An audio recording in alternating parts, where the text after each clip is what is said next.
ভাই ব্যাপার এই যে খোয়া ভাঙা লাগছে ভাই, এইটা ভাঙিচ্ছেন এইটা না বলা ঘর হবে। শোনো, আমি কিন্তু 40 বছর হলো কোনো বাড়ি করে নিচ্ছি না। হ্যাঁ কারণ মিস্ত্রি কক দেখা যায় ইটা না ভাঙ্গা হ্যাঁ যদি ঢালাইয়ের কাজ ইটার কাজ যদি করা পারেন হ্যাঁ। তাহলে কাজ করে তাছাড়া আমি করে নেবো না।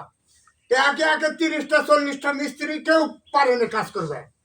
আরে ভাই আপনি বুঝতে পারতেছেন না, যতই কথা বল, কারণ খোয়া না মিস্ত্রিটা বলতেই পারে, কিন্তু খোয়া না ভাঙলে তো ইটা তো ঘর হবে না। আরে আরাম দাদা তুই তো করু যে খোয়া ভাঙ্গা লাগবে না, না ভাঙ্গা ঝাড়াই দেবে।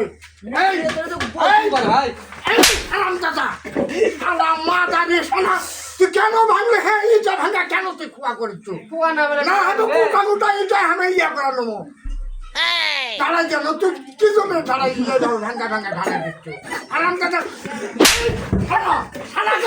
খান করবে আরাম দাদা, কি পয়মানি করেছে ভাই? সব তো ভালো ভালো ইটা ভাঙ্গা না খোয়া করে। এই সারা ডেমারে দেখা যাবে। হ্যাঁ আরাম দাদা তুই কেন ভাই শুনুন ভাই ভাই ভাই ভাই ভাই এলা খোয়া যদি আমি না ভাঙি ভাই তাহলে তো মাথা ঢালাই হবে না ভাই, গোটা গোটা যদি ঢালাই হয় তাহলে কি করা লাগে? এলা ভাঙা ভাঙা কি সুন্দর করে বালুর সাথে মিশায় ঢালাই ঢালাই